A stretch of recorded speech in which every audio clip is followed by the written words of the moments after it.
Hi guys, I just wanted to give you a quick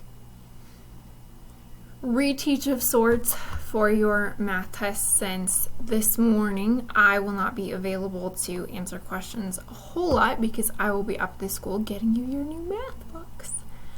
So I just wanted to create a quick reteach go over for your test so that you could do as much as you could without me.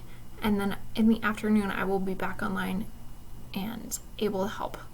But until then, hopefully this will get you by. So I'm going to be bouncing around a lot, but just wanted to go over a couple of these really quick. Problem one, remember that to find the area, you have to square your radius. You can't just do radius times pi, it's pi r squared. So don't forget that.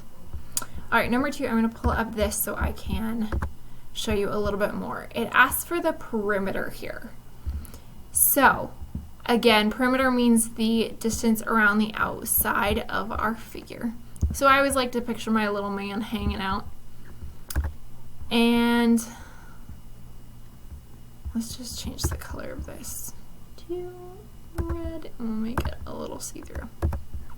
So my little man's gonna walk this way, and I know that that's 10, and then I'm gonna skip my circumference for a minute because I'm gonna come back to that, but then he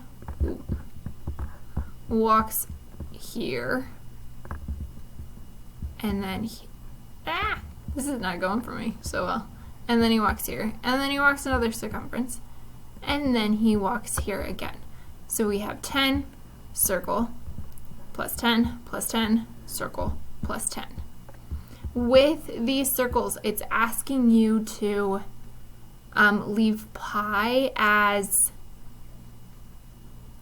the symbol. So your radius is going to be right here. And you can use your radius to find your circumference to figure out your circles there for number two. There are two correct answers for number two. Keep that in mind also. Okay, two of them are correct. All right. For number three, quick note, there are three correct answers for number three. There are three correct. Most of you did pretty good on number four. Just a quick reminder, radius, diameter, and circumference are all proportional. Radius to diameter are proportional because you just multiply the radius by 2, so your constant of proportionality would be 2. And if that means that diameter and circumference are proportional because we multiply by pi, that means our radius and circumference are also going to be proportional. The only thing with circles that aren't proportional is area, because you have to square your radius, and that changes everything. Okay? A lot of you missed the second part of this. It varies because of pi. Pi is not an exact number. We cannot end it in an exact way. So that's where there's some variety, and yes, it's proportional, but it varies slightly because of pi. So keep that in mind. All right, let me make sure 2, 3, 4, 5. You guys did really good on this one. Yeah, nothing to say on that one. We rocked that one. Number 6. Let me go back to this one because I have this figure for us. Okay, this one was tricky, and a lot of us got this one wrong. So it asked for our perimeter and for our perimeter and area. So to start, I'm just going to show you a little bit about kind of what, let's do green. Hopefully a trick to help.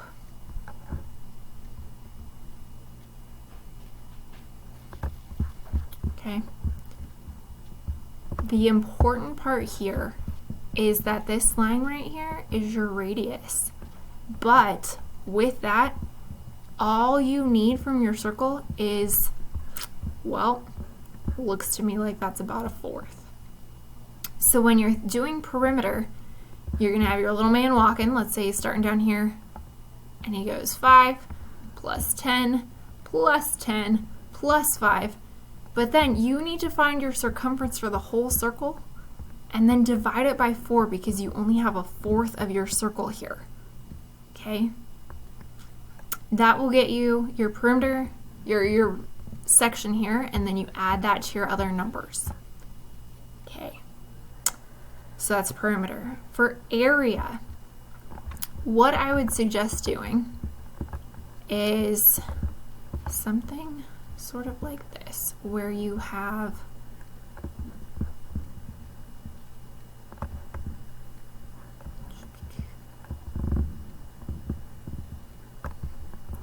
I would do 3 squares, find the area of those 3 squares. There'll be 5 by 5 squares and 3 of them. So you'll do your square times 3.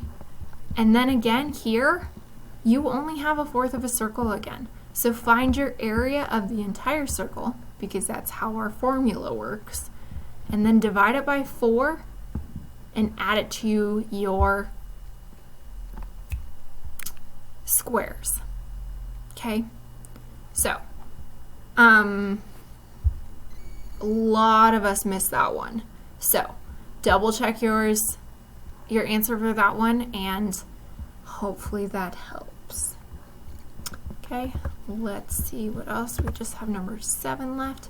Ooh, yeah, this one was another one that a lot of us got wrong, and I knew exactly what happened too. There's a very key phrase here that a lot of people missed, and it was that the store sells 50-pound bags of grass seed. Okay, so a lot of us went through and knew that we needed the area, so they used diameter and area and found the area of the circle, and then they divided it by how many feet they needed. But then you need to go back and divide it by how many pounds each bag is. So if you got a number that was over 100, way too big. Okay?